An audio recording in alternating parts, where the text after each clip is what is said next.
안녕하세요 여러분. 오늘은 정말 많은 분들이 궁금해하셨던 주제, 바로 우리나라 최고의 대학 중 하나인 서울대학교에 합격하는 공부법에 대해 이야기해 보려고 합니다. 제가 직접 경험하고 수많은 합격생들의 데이터를 분석해서 얻은 핵심 비법들을 아낌없이 풀어드릴 테니 오늘 영상 끝까지 집중해 주세요. 먼저 가장 중요한 건 마음가짐입니다. 나는 무조건 서울대에 간다는 확고한 목표의식이 있어야 해요. 막연히 좋은 대학 가야지가 아니라 나는 서울대 무슨 과에 몇 학번으로 입학할 거야 라고 구체적으로 상상하는 거죠. 이 강력한 동기부여가 힘든 수험 생활을 버티게 해주는 가장 큰 원동력이 됩니다. 책상 앞에 목표 대학과 학과를 써 붙여두고 매일 보면서 의지를 다지는 것도 좋은 방법이에요. 자, 그럼 이제 본격적으로 과목별 공부법에 대해 알아볼까요? 먼저 국어입니다. 많은 학생들이 국어를 감으로 푼다고 생각하는데 절대 아닙니다. 국어야말로 가장 논리적이고 체계적인 과목이에요.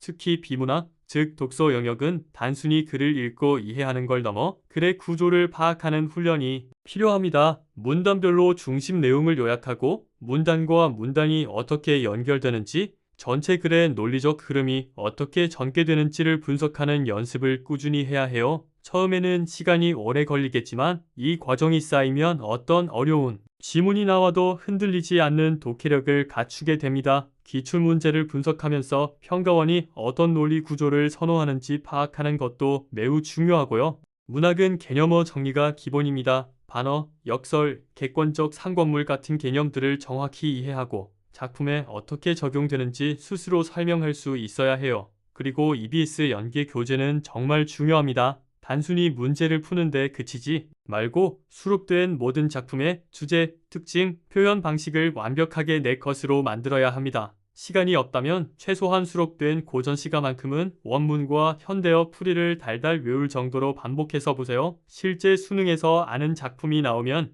시간 단축은 물론 심리적 안정감까지 얻을 수 있습니다. 다음은 수학입니다. 수학은 개념, 유형, 심화 이 3단계를 끊임없이 반복하는 과목이죠. 많은 학생들이 어려운 문제, 소위 킬러 문항에만 집착하는 경향이 있는데 가장 중요한 건 교과서 속 기본 개념입니다. 모든 심화 문제는 결국 여러 개의 기본 개념이 복합적으로 얽혀있는 것뿐이거든요. 개념을 공부할 때는 공식만 외우지 말고 그 공식이 왜 그렇게 유도되었는지 증명 과정을 하나하나 손으로 써보세요. 이 과정에서 개념에 대한 이해가 깊어지고 응용력이 길러집니다. 개념이 탄탄해졌다면 이제 기출문제를 통해 유형을 익힐 차례입니다. 최소 5개년, 가능하다면 10개년 이상의 평가원과 수능 기출문제를 여러 번 반복해서 풀어보세요. 처음에는 시간을 재지 않고 한 문제 한 문제를 깊이 있게 고민하고 여러 가지 풀이 방법을 시도해 보는 것이 좋습니다. 그리고 오답 노트는 선택이 아닌 필수입니다.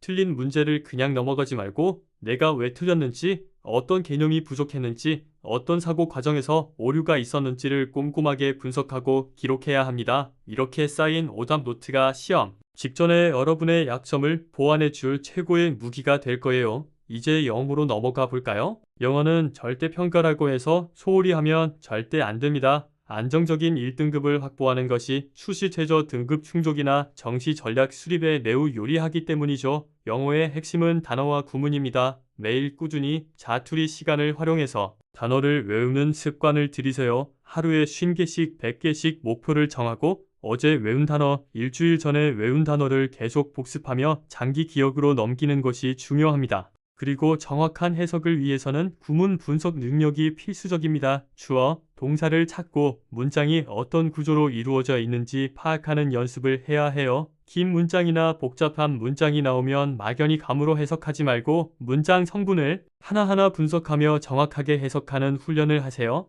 EBS 연계 교재는 지문 내용을 미리 숙지한다는 느낌으로 가볍게 공부하되 다양한 주제의 비연계 문제들을 풀면서 실전 감각을 유지하는 것이 중요합니다. 듣기 평가도 매일 꾸준히 들으면서 감을 잃지 않도록 신경 써주세요. 마지막으로 탐구 과목입니다. 탐구는 선택 과목에 따라 공부법이 조금씩 다르지만 공통적인 원칙은 개념의 완벽한 이해와 암기, 그리고 자료 분석 능력입니다. 사회탐구든 과학탐구든 교과서와 개념서를 최소 5번 이상 반복해서 읽으며 모든 내용을 내 것으로 만들어야 합니다. 특히 암기할 내용이 많은 과목은 백지복습법을 활용해 보세요. 빈 종이에 내가 공부한 내용을 기억나는 대로 모두 적어보는 거예요.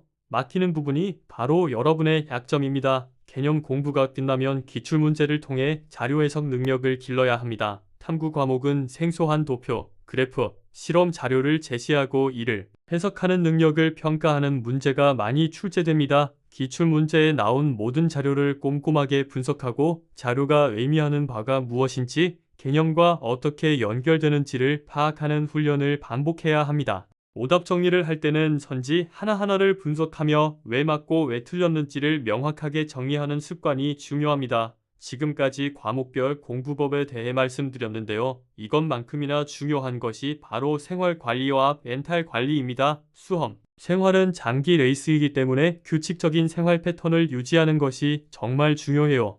매일 정해진 시간에 일어나고 잠자리에 들고 식사도 거르지 말고 챙겨 드세요. 충분한 수면은 낮 동안 공부한 내용을 뇌에 저장하고 다음날 학습 효율을 높이는 데 필수적입니다. 그리고 공부 계획은 너무 거창하게 세우지 마세요. 주간 계획을 기본으로 세우되 하루에 달성 가능한 분량을 정하고 그것을 완수하는 데 집중하세요. 작은 성공들이 모여 자신감을 만들어주고 꾸준히 공부를 이어나갈 동기부여가 됩니다.